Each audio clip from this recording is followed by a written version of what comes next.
अनमोल वचन अखिल भारतीय संत मत सत्संग के संस्थापक और गृहस्थ में आनंद योग के जनक परम संत महात्मा परम पूज्य श्री यशपाल जी महाराज अर्थात परम पूज्य भाई साहब जी द्वारा प्रतिपादित इन अनमोल वचनों का पालन करना अति आवश्यक है। ये वचन हमारी गृहस्थ आध्यात्मिक साधना के लिए मूलभूत सिद्धांत हैं, जो इस प्रकार हैं। हम दुनिया की हर चीज की कीमत आंकते हैं, अपने मानव जीवन की कीमत भी जाने व परमात्मा की प्राप्ति हेतु साधना करें। मनुष्य योनि एक उपहार है, इसीलिए परमात्मा को धन्यवाद देते हुए आधा घंटा प्रातःकाल, आधा घंटा सायंकाल पूजा अवश्य करें। सत्संग, सतनाम व सद्गुरु को प्राथमिकता देते हुए इसी के आधार पर ध्यान योगाभ्यास अवश्य करें व गृहस्थ के कार्यों को परमात्मा का कार्य समझकर उसी की याद में संपन्न करें। हर समय ये ध्यान रहे कि गुरु कृपा द्वारा परमात्मा की पवित्र सत्ता का हमारी आत्मा में वास है, अतः मन में निरंतर अपने इष्ट देव का जाप करें। मान सम्मान की इच्छा ना करें व अपमान से दुखी ना हो। परमात्मा के अतिरिक्त किसी और का भय ना करें। दूसरों की बुराई न करें, न सुने, सत्य व मधुर बोलें, अश्लील शब्द मुंह से ना निकालें, सभी से नम्रतापूर्ण व सुंदर व्यवहार करें। धर्म पत्नी के अतिरिक्त अपने से बड़ी से माता जैसा, बराबर की से बहन जैसा व छोटी से पुत्री जैसा व्यवहार करें। सांसारिक जीवन यापन की आवश्यकताएं अंतहीन है, इसीलिए अधिक से अधिक समय सत्संग में व धन परोपकार में खर्च करें। याद रखें, न स्त्री माया है, न धन दौलत, न ही परिवार। माया वह है जो हृदय को परमात्मा से दूर हटा दे। अतः निरंतर सत्संग और सद्गुरु की शरण में रहने का प्रयास करें। भोजन अपने इष्ट को अर्पण कर प्रसाद रूप में परमात्मा की याद में करें। रात्रि में सोने से पहले अच्छे बुरे कार्यों का आत्मनिरीक्षण कर उसका समुचित पश्चाताप करते हुए ध्यान करें व प्रभु की गहरी याद में ही विश्राम करें। परमात्मा तू ही है, तेरी इच्छा पूर्ण हो।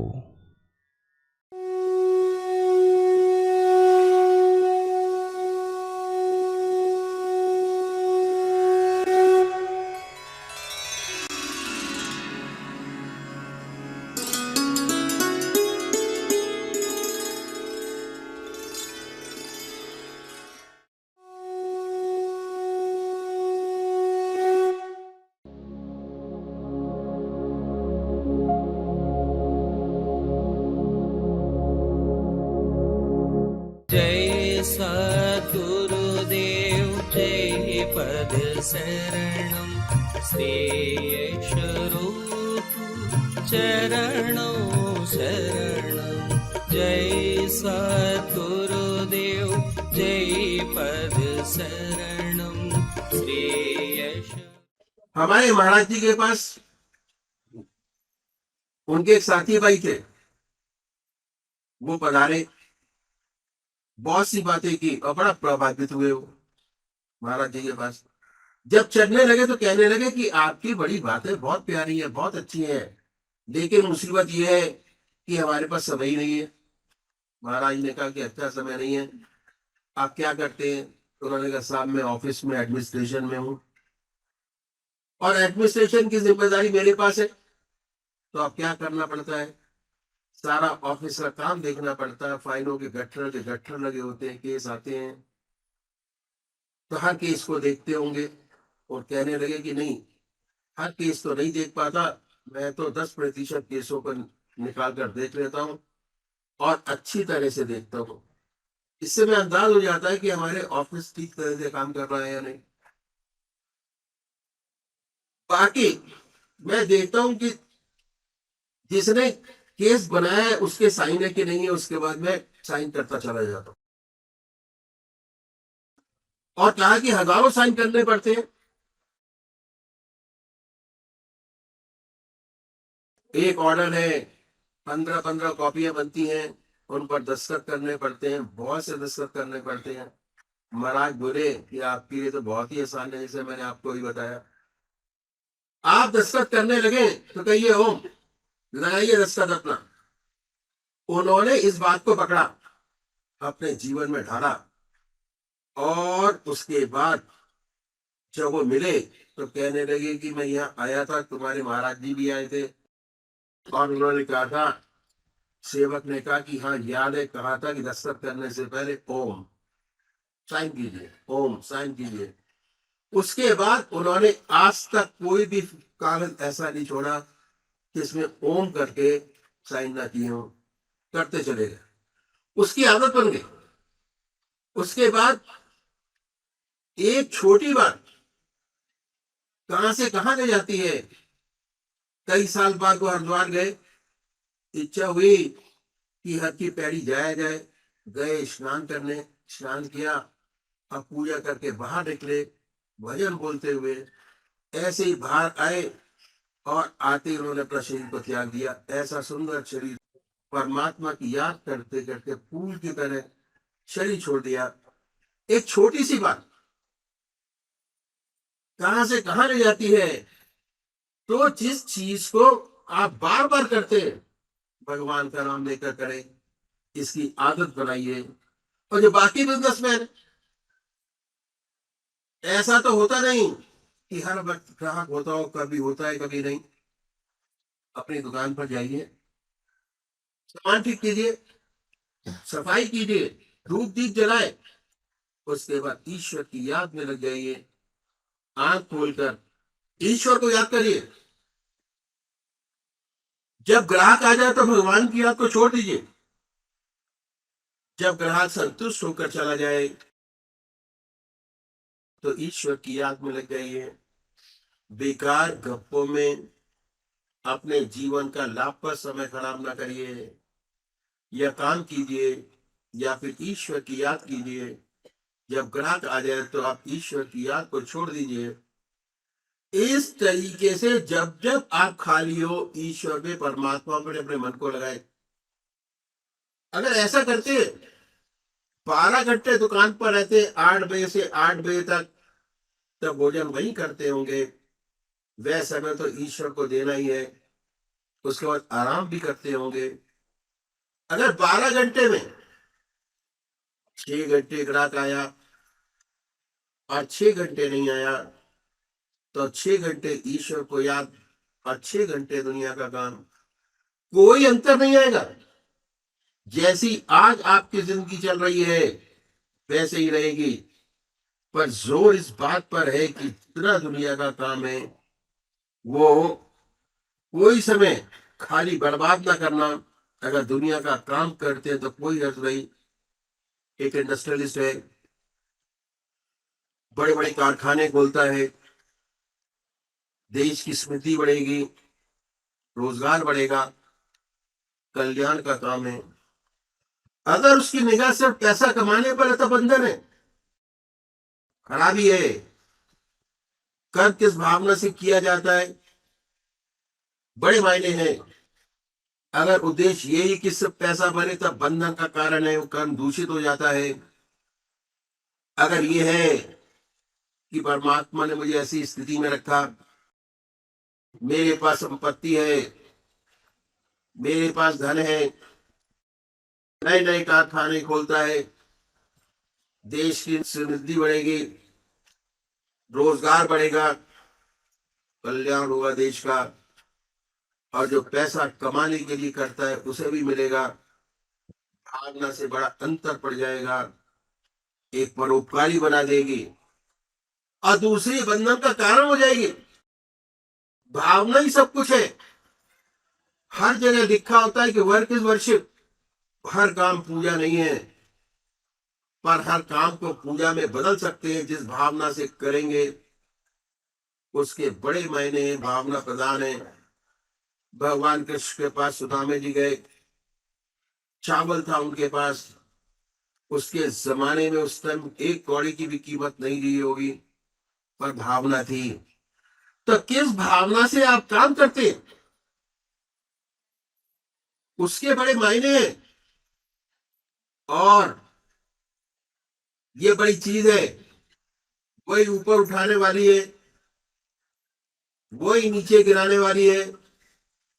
यदि एक व्यापारी इस भावना से काम करता है कि हमारे देश की समृद्धि बढ़ेगी, पैदावार बढ़ेगी, देश खुशहाल होगा, तो सच्ची सेवा कर रहा है। अगर शोषण करने के लिए करता है कि मेरा पैसा बने, तो अलग बात हो जाती है। तो हमने ये देखा कि यदि दुकानदार चाहे तो आसानी से 10 के 16 घंटे ईश्वर की याद के बना सकता है, 6 घंटे परमात्मा की याद के नहीं है, क्योंकि उसमें वह व्यवसाय करता है। आते हैं बुद्धिजीवी वर्ग, डॉक्टर, प्रोफेसर, ऑफिस में काम करने वाले लोग। इनकी ड्यूटी 7 घंटे की होती है, और 7 घंटे से ज्यादा इनकी ड्यूटी आवर्स नहीं होते। इन 7 घंटे की ड्यूटी में 1 घंटा लंच का, ये तो परमात्मा को देना ही है। जैसे ही भोजन आपके सामने आए, अपने इस देव के अर्पण कर दीजिए, और उसके बाद परमात्मा की याद में भोजन कीजिए। आराम कुर्सी पर लेटिए भोजन करने के बाद, और आंख मीचिए, अपने इस देव की याद करिए। अगर ऐसा करेंगे तो दिमाग इतना रिफ्रेश हो जाएगा कि लंच के बाद जो आप काम करेंगे उसमें थकान महसूस नहीं होगी। 15 मिनट दोपहर से पहले चाय का, और दोपहर के बाद भी 15 मिनट चाय का, आधा घंटा बड़े आराम से परमात्मा की याद में बिताया जा सकता है। तो ये देखिए कि 1.5 घंटा 7 घंटे में ईश्वर की याद कर सकते हैं। फिर ऐसा तो होता नहीं कि हमेशा काम रहता हो। बहुत से ऑफिस ऐसे होते हैं जहाँ हमेशा काम रहता है, निरंतर। लेकिन अधिकतर जगहें ऐसी होती है जहाँ हमेशा काम नहीं होता। आप सुबह दफ्तर जाइए, सब लोगों से बड़े प्यार से मिलिए, और कोई चुटकुला हो तो सुना दीजिए, ताकि सब खुश हो जाए। जब सब खुश हो जाए, अपनी सीट पर आए, काम कीजिए। काम खत्म हो तो आंख खोलकर ईश्वर की याद कीजिए। अब काम आ गया, काम में लग जाइए पूरी लगन के साथ। काम खत्म, आंख खोलकर ईश्वर की याद कीजिए। किसी को शुभ ना हो कि अब क्या कर रहे हैं। अगर अपने आप को जाहिर करना शुरू किया कि मैं दफ्तर में बैठकर भगवान का ध्यान करता हूं, तो आपको दफ्तर में बैठ के काम नहीं करने देंगे। कोई चौक फेंक के मारेगा, कोई पेंसिल फेंक के मारेगा, तरह तरह के नाम रखेगा, स्वामी जी, भक्त जी, तरह तरह के। आपको काम नहीं करने देंगे। तो बड़ा सतर्क रहना है, अपने आप को छिपाना है, छिपाकर अभ्यास करना है। और अगर आंख लग गई गलती से, तो अड़ोसी पड़ोसी यही कहेंगे कि सेकंड शो बच्चा का देख के आया है, इसलिए ऊँग रहा है। इसमें कोई दोष नहीं। अगर पता चल जाए कि आप ऑफिस में बैठ के ध्यान करते हैं, तो आपको काम नहीं करने देंगे। अगर पता चल जाए तो जरूर छेड़ेंगे। इसलिए छिप कर अभ्यास कीजिए, इसका लाभ है। धीरे धीरे आदत बन जाती है। जब काम खत्म, ईश्वर की याद, काम आया, उसमें लग जाइए। इन संतों ने बड़ी सुंदर बात बतलाई कि देखो, हम दुनिया की हर चीज की कीमत आंकते हैं। कपड़े की कीमत आंकते, कितना रुपए मीटर, जमीन की कीमत आंकते हैं कि कितने वर्ग मीटर, हर मकान की, दुकान की, गहनों की, कपड़ों की, हर चीज की कीमत आंकते हैं। बड़ा अफसोस है कि हम अपनी कीमत नहीं आंकते कि हमारी कीमत क्या है।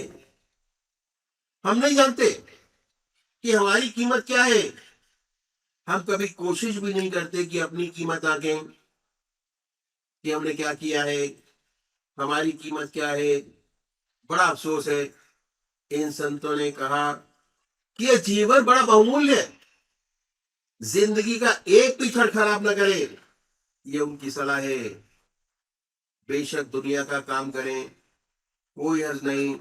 एक वैज्ञानिक है, उससे दुनिया का कल्याण होने वाला है। कोई नई चीज निकालेगा, नई चीज फील्ड में आएगी, लोगों को फायदा होगा, तो कोई नुकसान नहीं। नुकसान तो इसका तब है कि अपनी जिंदगी का समय बेकार करें, हर क्षण इस्तेमाल करें। या तो दुनिया का काम करें या ईश्वर का नाम। कोई भी क्षण खाली न जाए, बर्बाद न करें और पूरी लगन से करें। उसके बाद समय मिले परमात्मा को दे दें। असल चीज भावना की है, किस भावना से काम करते हैं। अगर केवल तनख्वाह के लिए काम करते हैं, कभी संतोष नहीं होगा। हमेशा हमारा दिल जलता रहेगा, हमेशा हम ख्याल करते रहेंगे कि देखो भाई हमारा बॉस है, सिर्फ मैट्रिक है, 4,000 रुपए ले रहा है। हम बीए पास हैं पर हमें 500 रुपए मिल रहे हैं। ऐसी बहुत सी परिस्थितियां हैं दुनिया में। आदमी तनख्वाह के लिए काम करता है तो जलता रहेगा, घुटता रहेगा, और जब तक निगाह इस पर है शांति नहीं है। अपने आप को इससे ऊपर उठाइए कि ये काम परमात्मा का है, किसी विशेष व्यक्ति का नहीं। ये परमात्मा ने मुझे सौंपा है, मैं उसका काम करता हूं। मेरे ऊपर मेरा बॉस चाहे मैट्रिक है चाहे इंटर, परमात्मा ने उसे बैठाया है, उसकी इज्जत करना मेरा फर्ज है। यदि इस भावना से आप काम करते हैं तो आप कहीं ये कहीं पहुंच जाएंगे, कभी असंतोष नहीं होगा। पर और सबसे बड़ी बात क्या है कि अपने दिल में शांति है, सच्चा सुख है। कितनी बड़ी चीज है। उसके साथ साथ ईश्वर में जीवन, अगर परमात्मा की याद बनी है तो सोने में सुहागा है। ईश्वरी जीवन है, धीरे धीरे जीवन मुक्त अवस्था की ओर बढ़ रहा है और एक दिन उसे प्राप्त कर लेगा। उसका सच्चा आदर्श एक दिन उसे प्राप्त हो जाएगा जिंदगी का। तो भावना बड़ी प्रधान चीज है। हाँ, किस भावना से काम करते, हर काम उसी से होता है। तो हमने देखा कि जितने बुद्धिजीवी हैं ज्यादा से ज्यादा 8 घंटे काम करते होंगे। अगर 24 में से 8 घंटे घटाए तो 16 घंटे। इस प्रकार यदि वे प्रयत्न करे तो 16 घंटे आसानी से अपने बना सकते हैं। 16 घंटे ईश्वर का ध्यान, 6 घंटे दुनिया का काम। उसके बाद जो अगला है वो स्किल्ड वर्कर्स, कारखानों में काम करने वाले लोग। बड़े बड़े कारखाने हैं, तरह तरह की मशीनें होती है। हर मशीन एक तरीके का काम करती है। जहाँ कटिंग मशीन है वो पत्तियां काट रही है, जहाँ लेप मशीन है, कहीं ड्रिलिंग मशीन है तो वो छेद कर रही है। और उसके ऊपर जो काम करने वाले लोग स्किल्ड वर्कर्स हैं, उनका काम सिर्फ इतना ही होता है कि मशीन का कोई भी ऑपरेशन खाली न जाए। अगर कटिंग मशीन पर शीट लगा रहा है तो हर ऑपरेशन पर शीट लगाता चला जाए, जिससे आराम से कटिंग होती चली जाए। ऐसे ड्रिलिंग का है, ऐसी जगह शीट लगाता चला जाए जिससे ड्रिलिंग होती चली जाए। जहाँ ऐसा टाइम्ड ऑपरेशन है वहां भगवान का लेना बड़ा आसान है।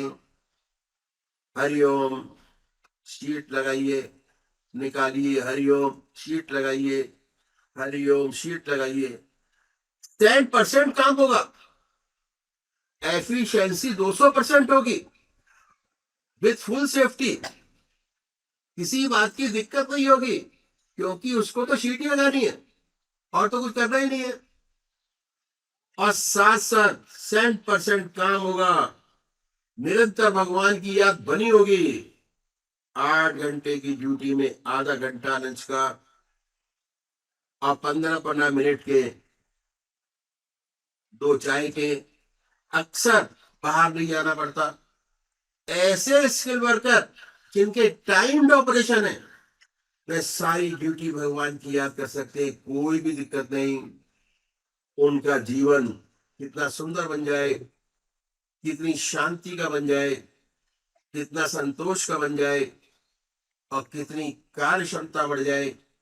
अगर कारखाने का कर्मचारी इसलिए काम करता है कि उसे पैसा तो मिले, कितनी तनख्वाह दे दी जाए हमेशा जलता रहेगा, कहेगा कि मालिक की तो कोठी बन गई, हम तो वर्कर लोग हैं, हमारा तो गुजारा ही नहीं होता। अपने सीनियर से जलना, अपने पूर्ण असंतोष पैदा होता है, और जब असंतोष पैसा होता है तो शराब में खर्च करता है, सिनेमा में बर्बाद करता है। तो एक भावना लाने की आवश्यकता है, भावना में जीवन बनाने की आवश्यकता है। वो वर्कर अगर ये सोचे कि मैं कारखाने में काम करता हूँ, मशीनें तैयार होंगी, उत्पादन बढ़ेगा, सबको चीजें मिलेंगी, आत्मनिर्भर होंगे, हर देश का मुकाबला कर सकेंगे, भावना वाली बात है। भावना से जीवन बदल जाता है।